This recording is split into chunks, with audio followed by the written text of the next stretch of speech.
तमाम खास मेहमान हमारे साथ जुड़े हुए हैं और ये पैनल, आज के मुकाबले का पैनल बहुत ही जबरदस्त मैं इसलिए कहूंगी क्योंकि यहाँ पर हरियाणा के मोर्चे के भी अध्यक्ष हैं, हमारे साथ उत्तर प्रदेश के भी किसान नेता हैं, हमारे साथ हरियाणा के भी किसान नेता है दर्शनपाल सिंह जी, क्रांतिकारी किसान यूनियन के अध्यक्ष हैं, जंगवीर सिंह चौहान, दुआबा किसान कमेटी, पंजाब से आप आते हैं, राजवीर सिंह जादौन, उत्तर प्रदेश भारतीय किसान यूनियन टिकैत गुट से ये आते हैं, और अभिमन्यु कौहर जी, राष्ट्रीय किसान महासंघ हरियाणा से आप वहां की चुनौतियां दर्शकों के सामने रखेंगे, और के शर्मा जी सरकार की ओर से तो मैं नहीं कह सकती, लेकिन हाँ भारतीय जनता पार्टी की ओर से वो पक्ष रखने के लिए और इन समस्याओं को सुनने के लिए यहां पर हाजिर जरूर हैं, जवाब भी देंगे। आप सभी का बहुत बहुत स्वागत है। दर्शनपाल जी, मनजिंदर सिंह सिरसा भारतीय जनता पार्टी में शामिल हो गए, ये वो चेहरे थे जो आगे आगे नजर आ रहे थे किसान आंदोलन में, एक बड़ा पॉलिटिकल शिफ्ट है, कैसे देख रहे हैं आप?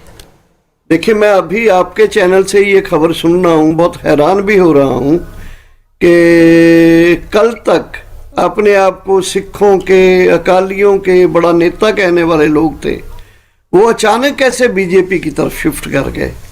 बल्कि एक कारण तो ये हो सकता है, जो मुझे असल कारण लगता ही है, कि उनके ऊपर काफ़ी दबाव थे, कुछ केसेस डाले जा सकते थे। दूसरा मुझे और कारण नहीं लगता है, क्योंकि उनके ऊपर बहुत सारे चार्जेस है दिल्ली गुरुद्वारा मैनेजमेंट कमेटी के फंड्स को लेकर। ये बड़ी हैरानीजनक है। और ये लेकिन दर्शनपाल जी, पॉलिटिकल पार्टी ज्वाइन करना केवल दबाव की वजह से तो नहीं हो सकता। गुरनाम सिंह चढ़ूनी भी तो पॉलिटिकल पार्टी बना रहे हैं ना। नहीं, मैं पॉलिटिकल पार्टी नहीं बोल रहा हूँ, मैं मनजिंदर सिंह सिरसा जी की बात कर रहा हूँ। मनजिंदर सिंह सिरसा जी ने एक पॉलिटिकल पार्टी छोड़ के जो ज्वाइन की है दिल्ली में, वो इसलिए की है, मेरा ये कहना है कि उनको कोई बीजेपी से डर लग रहा था। ये नहीं कि उनको बीजेपी बहुत अच्छी लग रही थी, वो जो डर था उनका, वो डर से उन्होंने अपने आप को ऑप्ट किया है बीजेपी के जाने के लिए।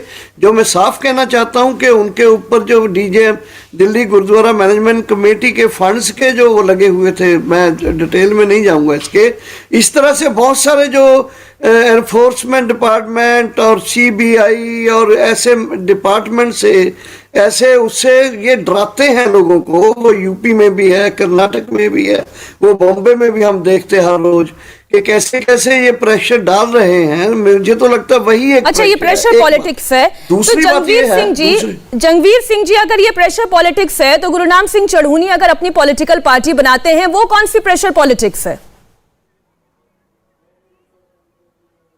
देखो, तो उनका अपना विचार है। हमने तो पहले से ही कह दिया था कि ये जो अभी मोर्चा लगा है, इसके बाद कोई भी लीडर अपनी मंशा क्लियर कर सकता है। जैसे उन्होंने बोला है कि मैं पंजाब मिशन चलाऊंगा, तो हमने उनको ये कहा था कि जितना टाइम आंदोलन चलता है, जितना टाइम हम आंदोलन जीत नहीं जाते, आप ऐसी बयानबाजी मत करो, हम आपके साथ नहीं हैं। हम उनका भी विरोध कर रहे थे। और देखो, वो तो उनका निजी विचार है, वो क्या करेंगे या क्या नहीं करेंगे। और अगर हम आंदोलन जीत जाते हैं तो देखो, हमारी तो मंशा क्लियर है। हम तो एसकेएम जो भी फैसला लेंगे वो सभी को मानना पड़ेगा। अगर एसकेएम चाहेगा कि ऐसी कोई राजनीतिक पार्टी बनाना है अपनी किसानों की और इस चुनाव मैदान में उतरना है, तो ये सभी का एक मत होकर होगा। लेकिन ये ठीक नहीं है। आज सभी राजनीतिक पार्टियां हमारे नीचे हैं। एक किसान आंदोलन बड़ा है, ये एसकेएम बड़ा है।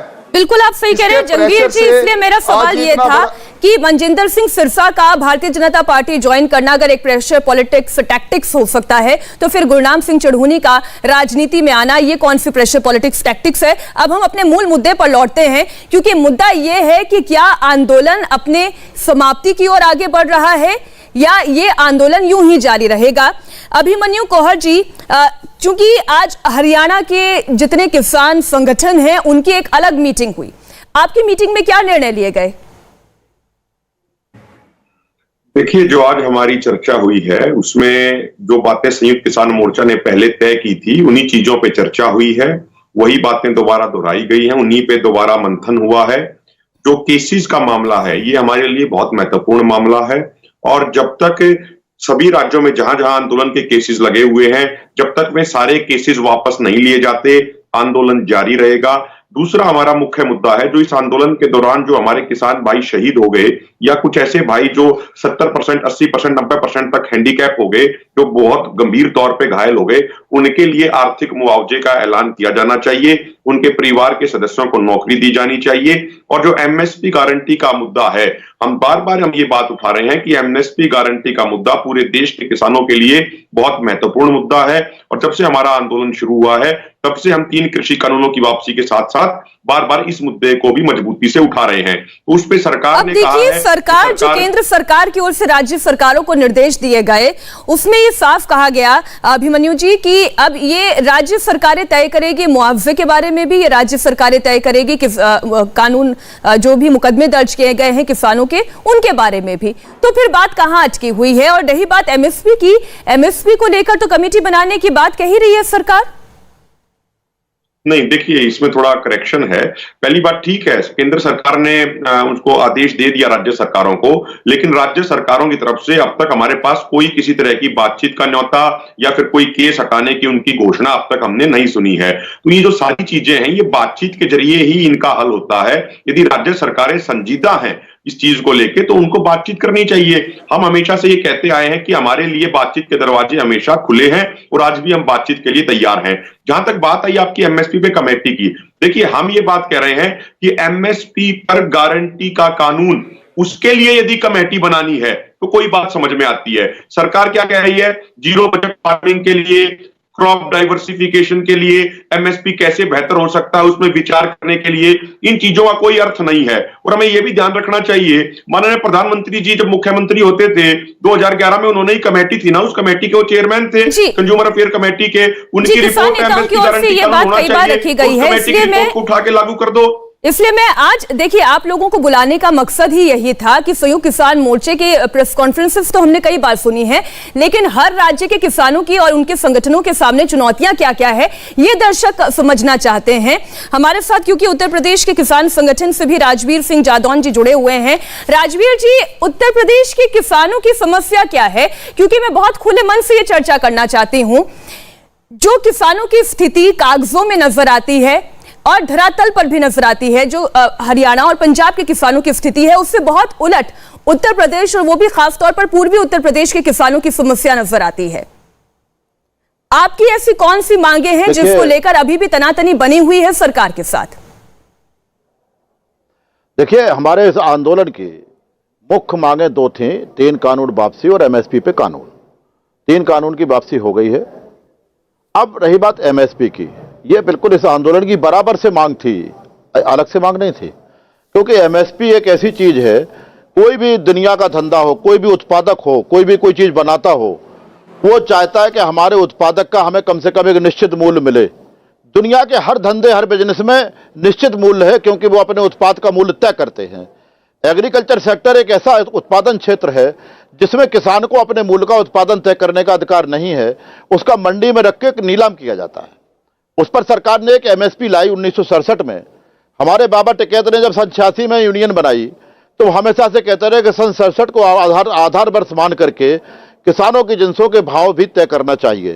सन 67 में जिस किस्म के तनख्वाहें थी, कर्मचारियों की थी, जो भी सिस्टम था, वो सारे चीजों को आकलन करके अब तो जो भी हमारे एग्रीकल्चर का मूल्य था उत्पादन का, वो आज की तारीख में जितने गुना उनका बड़ा उतना हमारा। कुल मिलाकर जो बात मैं समझ पा रही हूँ और दर्शक भी समझ पा रहे होंगे कि राजवीर जी, समस्या ये है कि कृषि की लागत बढ़ती जा रही है, उसके अनुपात में आप लोगों मतलब किसानों को मुनाफा नहीं हो रहा है और किसानों की स्थिति नहीं सुधर रही है, इसलिए आप लोग एमएसपी की मांग कर रहे हैं।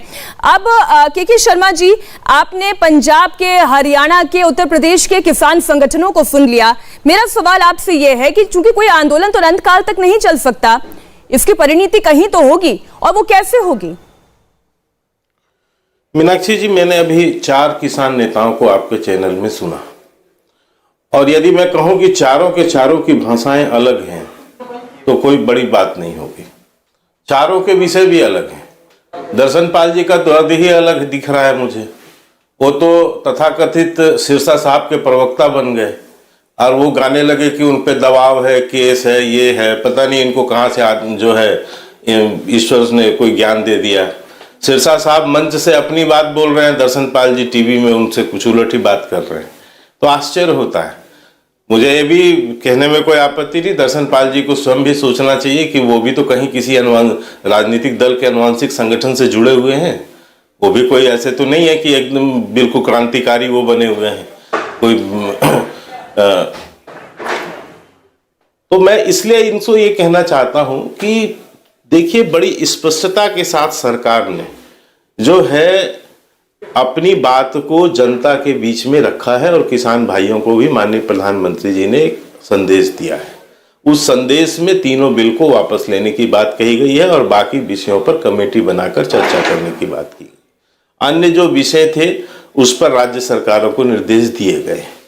तो निश्चित तौर से मैं कहता हूं कि किसान भाइयों के कल्याण के लिए, उनके हितों के लिए यह सरकार पहले से प्रतिबद्ध रही है और आज भी प्रतिबद्ध है। हम ये जो 3 कानून भी लाए थे मीनाक्षी, ये तीनों कानून भी किसानों के लाभ के लिए थे। देखिए के शर्मा जी, मैं पीछे जाना नहीं चाहती। नहीं, मैं पीछे नहीं जा रहा हूं, मैं केवल लाए गए और वो चले भी गए ठीक है, मैं उसी बात पर आ रहा हूं। आप मेरी बात तो पूरी होने। हम लाए थे, ठीक है, कुछ किसान भाइयों को बात समझ में नहीं आई या उनको ऐसा लगा कि साहब इसमें ये है, तो उसे वापस भी ले लिया गया। तो अब इस आंदोलन का कोई औचित्य समझ में आता नहीं। आपके विषय जो है मांगे मान ली गई हैं, बाकी विषय हैं उस पर भी विचार हो गए हैं, सब कुछ हुआ है। तो हमारा तो निवेदन है कि जो है अब जो है किसान भाइयों को यह आंदोलन का रास्ता बदलना चाहिए और अपने जो है गांव पे, खेत पे वापस लौटना चाहिए। और हम जो है सरकार किसानों के और अच्छे हित में क्या हो सकते हैं उसके लिए हम सबके साथ मिलकर और नए कदम भी उठाएंगे। के शर्मा जी, मैं बताती हूँ कि समस्या कहां पर आ रही है, क्योंकि इतने दिनों से हम लगातार हर किसान नेता को सुन रहे हैं। दर्शन पाल जी, पहले आप इस बात का जवाब दें कि पहले कल खबर आई और देखिए बहुत सीनियर किसान नेता हैं सतनाम सिंह जी, उन्होंने ये बोला कि समझौते की तरफ हम आगे बढ़ रहे हैं और इसमें भी कोई दो राय नहीं, बहुत जल्द आंदोलन खत्म भी हो सकता है। उनकी बातों से कम जनता को यही एसेंस मिला। लेकिन आज की बातों में और कल के उनके बयान में जमीन आसमान का फर्क नजर आता है। क्या सरकार ने आप लोगों से 5 नाम मांगे हैं या नहीं कमेटी के? मीनाक्षी, देखिए मैं एक बात बता दूं, ये परसेप्शन की बात है। हम एक ही 32 संगठनों में एक साथ बैठते हैं। कल 32 संगठनों की बैठक थी, कहीं भी ये नहीं हुआ कि हम जल्दी आंदोलन को खत्म करेंगे।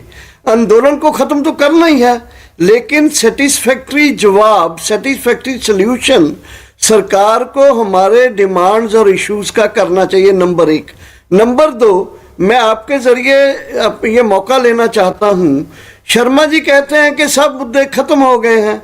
अरे भाई, 4 लाख के करीब किसान सुइसाइड्स कर चुके हैं और हर किसान एवरेज 74,000 रुपया कर्ज है।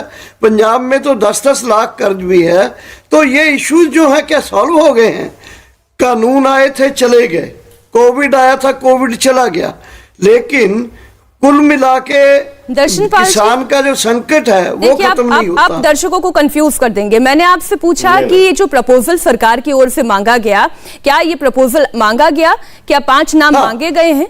देखिए, मैं फिर कहना चाहता हूं कि सरकार ने जिस तरह से प्रपोजल मांगने की कोशिश की है, वो चाहे कमेटी बनाने की है, केस वापस करने की है या दूसरे इश्यूज की है, क्लियर कट सरकार जो है ना तो अपने कोरियर के जरिए, ना किसी मीटिंग में, ना किसी तरीके से पूरी चीज को सुलझा रही है।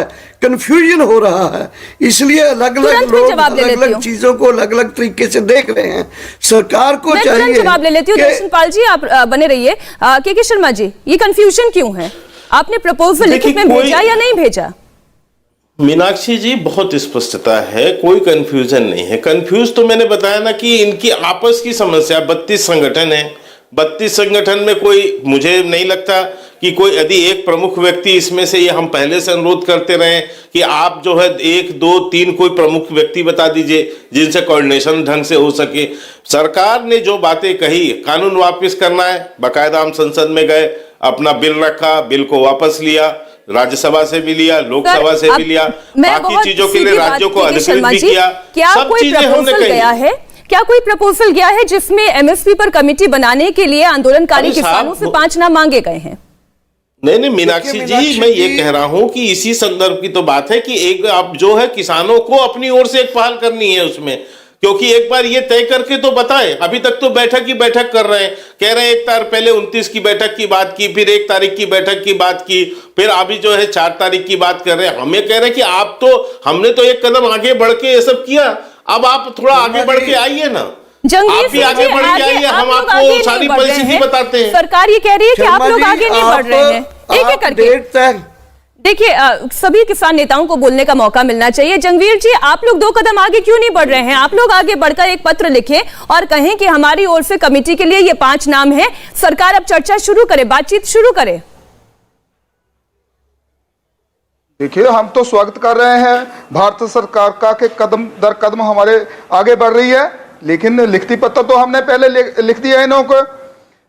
हमारे को लीगल लेटर तो भेजे, ऐसे फोन पर बात करके जे हमारे से नामों की सूची मांग रहे हैं, ऐसे थोड़ी ना होगा। ये तो शर्मा जी कह रहे हैं ये 32 किसान संगठन एकजुट नहीं है, एकमुठ नहीं है, इनको कैसे पता? हम तो सभी अभी भी एसकेएम पूरा एकमुठ है। जंगवीर जी, ये मौका आप ही लोग तो दे रहे हैं। आप सभी लोगों की आप सभी लोगों के बयानों में कुछ विरोधाभास होता है, इसलिए ये कंफ्यूजन होता है। कल मैंने कहा ना, जिस तरीके से सतनाम सिंह जी ने अपनी बात रखी जनता के सामने, मीडिया के सामने, उससे लगा कि आंदोलन तो बस अब 3 दिन में खत्म होने वाला है, लेकिन आंदोलन तो खत्म नहीं हुआ। कौहर जी, आप अब एक बात स्पष्ट करें। आप लोग ये कहते हैं कि राज्य सरकारें कानून जितने मुकदमे दर्ज किए गए हैं उन मुकदमों को वापस ले, और ये बात तो आप भी जानते हैं कि लॉ एंड ऑर्डर तो स्टेट का इशू है, ये राज्य का मसला है, तो केंद्र से इस मामले में अब मांग किस बात की रह जाती है? आप हरियाणा की सरकार से बात करें, उनसे चर्चा करें। मीनाक्षी जी, यदि हम थोड़ा सा प्रैक्टिकल होके बात करें तो जो हरियाणा में मुख्यमंत्री हैं मनोहर लाल खट्टर, क्या आपको लगता है कि वो नरेंद्र मोदी और अमित शाह की अनुमति के बिना कुछ कर सकते हैं? क्या आपको ऐसा लगता है कि यदि प्रधानमंत्री जी और गृह मंत्री जी उनको कोई आदेश दें और वो उसको ना लागू करें, ऐसा संभव है क्या? उत्तर प्रदेश के अंदर किसकी सरकार है? बीजेपी की सरकार है। यदि प्रधानमंत्री जी कहेंगे, केंद्र सरकार ने ही तो आदेश दिया है राज्य सरकार को। उत्तर प्रदेश में और हरियाणा में बीजेपी शासित सरकार है।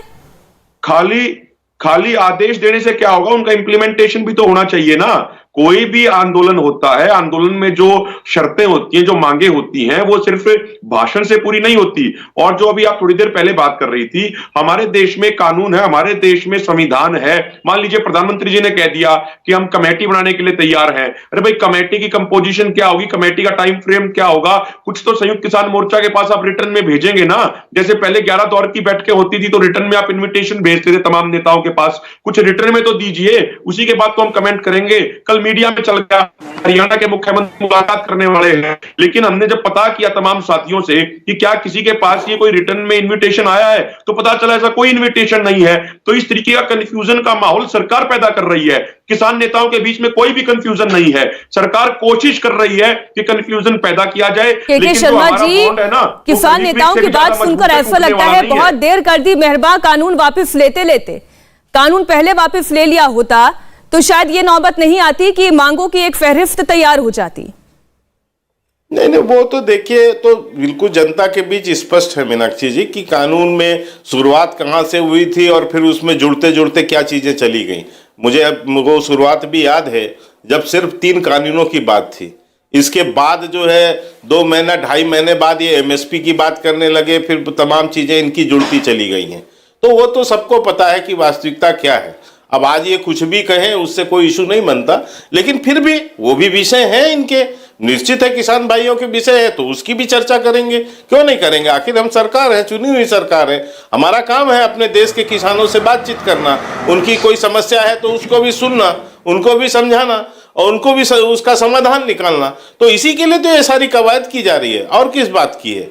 जो हमारा पहला स्टेप था वो हमने आगे जो है कानून समाप्त करने का, वापस लेने का, वो हमने पहले स्टेप में लिया है। बाकी चीजों के लिए अधिकृत किया है राज्यों को, तो वो सारी प्रक्रियाएं चल रही हैं। लेकिन मैं वही बात तो कह रहा हूं जो आपने जहां से अपनी डिबेट की शुरुआत की है कि क्यों अलग अलग बयानबाजी होती है, क्यों अलग अलग विषय है। आप एक निश्चित बैठक, आज 11 जत्थेदारों की बैठक हो रही है, कल 22 जत्थेदारों का न्यूज आ रहा है, कल अलग कमेटी की बात आ रही है, तो इसलिए संयुक्त किसान मोर्चा का कोई अलग बयान आ जाता है। तो ये मैं कहना चाहता हूं कि कम से कम आप भी एकीकृत स्थिति पे आइए, आप भी एक एकीकृत उस पर आइए, तब ये समस्या क्या हम तो बढ़ के सब कुछ कर ही रहे हैं आपके लिए। देखिए दुष्यंत चौटाला किसानों पर दर्ज केस वापस होंगे, इस तरीके का बयान दे रहे हैं। मेरे ख्याल से ये बयान सभी को सुनना चाहिए और खासतौर पर अभिमन्यु कौहर जी हमारे साथ जुड़े हुए हैं, डिप्टी सीएम है दुष्यंत चौटाला, उन्होंने बड़ी बात कही है। चौटाला ने किसानों से ये अपील भी की है कि उनकी मांगे मान ली गई हैं, अब आंदोलन खत्म करें और घर लौटें।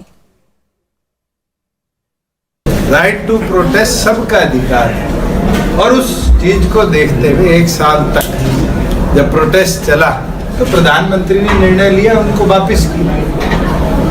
ये तो मैंने भी पहले दिन कहा वापस होने के बाद कि अब जो लड़ाई उनके संघर्ष की थी उसके अंदर अगर कोई नॉन लीथल मुकदमे थे वो भी हम वापस मिलकर लेंगे। ये बातचीत से ही समस्या का हल निकलेगा। अराजकता फैलाना हमारी सरकार का उद्देश्य नहीं। अगर कोई घटना हुई तो भी हमने फोर्स का इस्तेमाल उसके अंदर नहीं किया। आपने सुना कौहर जी, इससे ज्यादा स्पष्ट सरकार की ओर से और क्या कहा जा सकता है? नहीं, देखिए उन्होंने, उनका तो बयान 19 तारीख के बाद भी आया था कि मुकदमे वापस लिए जाने चाहिए।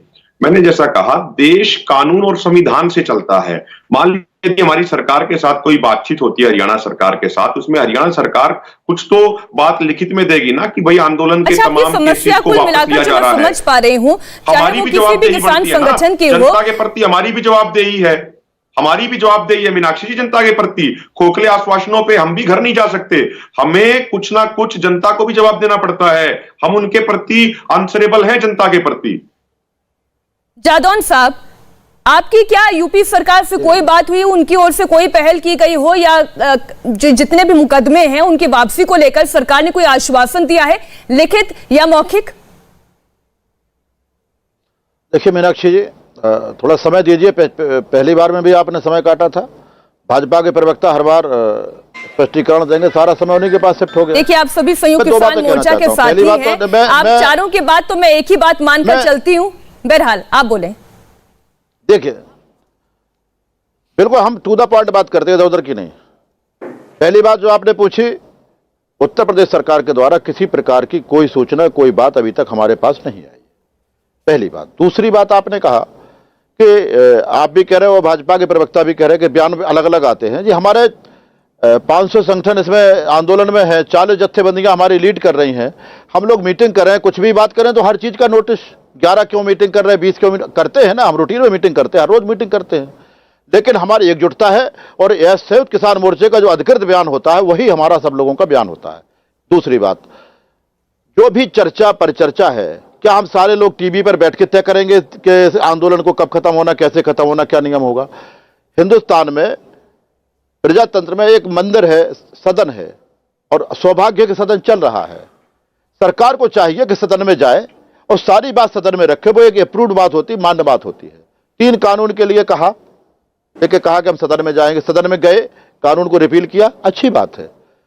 ये जो एमएसपी वाला मुद्दा है, इसमें भी सदन में जाएं और सरकार कहे कि एमएसपी पे कानून बनाने के लिए हम सैद्धांतिक रूप से तैयार हैं। कानून का प्रारूप क्या होगा, कैसे लागू होगा, क्या व्यवस्था होगी, इसके लिए एक कमेटी बनाई जाएगी।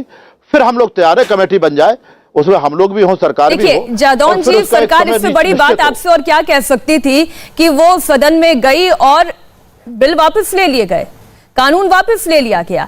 इसके बाद सरकार और क्या कर सकती थी? कृषि मंत्री ने कहा, तमाम बातें कह दी, फिर भी आप ये आंदोलन वापस नहीं ले रहे हैं। इसलिए कई नेताओं का कहना यह है कि हमें इस आंदोलन से राजनीति की गंध आती है। गलत है। उनको अपनी नाक का इलाज करवाना चाहिए, जिनको राजनीति की गंध आ रही है। हमारा कोई राजनीतिक स्टैंड नहीं है। हम सीधी बात है कि 3 कानूनों के लिए सदन में गए, एमएसपी के लिए सदन में जाएं। जो मुकदमे वापसी की बात है, जो संबंधित प्रदेश के सरकारें हैं उनको बुलाएं और अपने साथ एक टेबल पे बैठ जाएं ना। सरकारें कोई इंडिया की सरकारें हैं और अधिकांश सरकारें भाजपा शासित है। सबको मुख्यमंत्रियों को बुला लें, खुद सरकार बैठ जाए, किसान लोग बैठ जाएं, आमने सामने बैठ करके 2 घंटे में सारा मसला खत्म हो जाएगा। लेकिन सरकार केवल उलझा के रखना चाहती है, एक ऐसा भ्रम पैदा करना चाहती है। ये आंदोलन कब खत्म होगा? आंदोलन बहुत शीघ्र खत्म होगा। मीनाक्षी जी, आंदोलन जिस समय भी हमारी मांगे सरकार अच्छी तरह मान लेगी स्पष्ट तरीके से, राजवीर जी आपने अपनी बात रख ली। दर्शनपाल जी, मीनाक्षी जी, शर्मा जी, इनकी पार्टी और सरकार ही कंफ्यूजन फैला रही है, जिसके चलते हुए आंदोलन जल्दी खत्म नहीं हो रहा। 14 अक्टूबर को हमने एग्रीकल्चर डिपार्टमेंट को मेमोरेंडम दिया था, जिसमें क्लियरली एमएसपी के 3 नुक्ते डिमांड के रूप में हमने, that was our first meeting with the agriculture department of India. Then उसके बाद संयुक्त किसान मोर्चा बना, उसके बाद बनता है, तब नई डिमांड्स आई। तो इसलिए ये कहना कि हम दर्शनपाल जी, सरकार की चिंता ये है कि पहले आपने किसान कानूनों के विरोध में बात कही, वो वापस ले लिए गए। आज आप एमएसपी की बात कर रहे हैं, फिर कल को आप बिजली की बात करने लगेंगे और बिजली के बाद सब्सिडी की बात आ जाएगी। मीनाक्षी जी, के शर्मा जी मुझे अपना नंबर दे दें, ईमेल दे दें, मैं इनको वो मेमोरेंडम जो 14/8/2020 को हमने दिया था उसकी कॉपी भेज दूंगा इनको, कि एमएसपी की डिमांड पहले उसमें थी, नंबर 1। नंबर 2, बाकी जो इशू है सरकार ऐसे करे, सरकार कल 10 बजे तक बाकी इशू पर हमें लेटर दे दे, केस वापस, एमएसपी के ऊपर लीगल गारंटी कानून वाले के लिए कमेटी। के शर्मा जी, लेटर पहुंचा दीजिए ना, तो हम कल सुबह आपकी सरकार है, आपकी सरकार है, आप आवाज पहुंचा दीजिए इन किसान नेताओं की, लेटर पहुंचा दीजिए। उठ जाएंगे हम। दर्शनपाल जी को एक छोटा सा जवाब देना चाहता हूं। दर्शनपाल जी कह रहे हैं कि हमने ये लिख के दिया था, हमने डिमांड पहले लिख के दिया था। मैं कहता हूं आपकी तो डिमांड में बहुत सारी डिमांड थी दर्शनपाल जी। आप तो उन एक्टिविस्टों को भी, उग्रवादी जो देश में नक्सलवादियों के का सहयोग आप ना ऐसे वैसे बारबरा और एक मिनट दर्शन जी, अब आप पीछे, आप बीच में मत बोलिए, आप बीच में मत बोलिए, बीच में मत बोलिए, अच्छी बात नहीं है। इशू के आपका मैं सम्मान करता हूँ, अच्छी बात नहीं, प्लीज बोलिए आप। मीनाक्षी जी बंद कराइए, ऐसे नहीं चलेगा। के शर्मा जी, आप अपनी बात रखिए ना, दर्शक सुन रहे हैं। मैं इसलिए कह रहा हूं, मैं बिल्कुल आपको कह रहा हूं कि इनके डिमांड यदि पर आप बात करें, जो बात दर्शनपाल जी कह रहे हैं, तो ये तो उन जो एक्टिविस्ट भी जो थे, जो नक्सलियों के उसमें पकड़े गए, जो उसको प्रमोट करते थे, जो पहले से यानी जेल में थे, उनको भी छुड़ाने की ये डिमांड करते रहे। तो दर्शनपाल जी के तो कोई यानी आप विषय पर बात इनके डिमांड पर कर ही नहीं सकते, क्योंकि ऐसे ऐसे डिमांड है कि जो राष्ट्र विरोधी ताकतें हैं उनके लिए भी इन्होंने नारे लगाए, उनकी भी मांग रखी। बाद में जब इनके बहुत चर्चा हुई तब ये वापस निकले उससे। तो मैं इस बात को ये कहना चाहता हूँ कि आप जो प्रूफ दीजिए, एविडेंस दीजिए। क्या प्रूफ साहब? आपने उन्होंने लिख के दिया है, सब चीजें सबको पता है, बकायदा आप लोग के बयान है उस पर। तो इसलिए आप लोग तो समर्थन में खड़े हो गए थे, ऐसे आप समर्थन में खड़े थे दर्शनपाल जी, आप किसकी बात बार झूठ बोल। तो मैं इस बात में कह रहा हूं कि देखिए मीनाक्षी जी, मैं उन पुरानी बातों पे नहीं जाऊंगा, लेकिन मैं पुनः आज आपको कहता हूं कि एक कदम हम सरकार जो है एक बड़ा कदम आगे लेकर गई, तो आपका भी फर्ज है कि आप भी कम से कम जो है अपने आंदोलन को समाप्त करने की घोषणा करें। बाकी चीजों के लिए कमेटी बना दी गई, सारे विषय हो गए, तो कम से कम आप विश्वास करके तो चले। लेकिन यदि आप बिल्कुल इस बात पर अड़े रहेंगे कि नहीं साहब ये भी नहीं और ये भी नहीं और ये भी नहीं और ये भी नहीं, तो ऐसे तो नहीं हो सकता ना।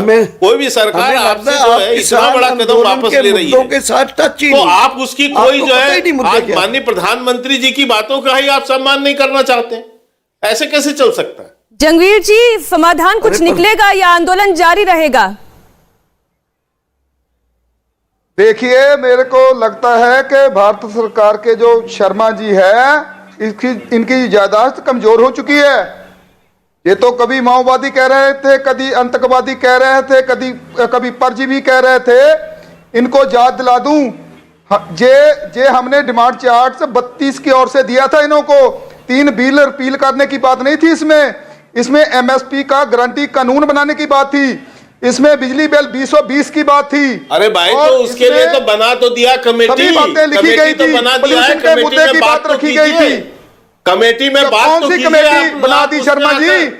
किसकी सलाह से बनाई? आइए कमेटी में बात तो आपने पहले भी बनाई थी, सुप्रीम कोर्ट नहीं, में तो सुप्रीम आपको कोर्ट तो में किसी भी चीज आपने पर कमेटी तो विश्वास भेजी ही नहीं होगा, तो थी मीनाक्षी नकली कैसे किसानों आगे की कमेटियां कमेटी पहले भेजी भी थी, बनी, जो इन कमेटियां पहले भी बनी, 11 दौर की बातचीत भी हुई, लेकिन समाधान कुछ नहीं निकला।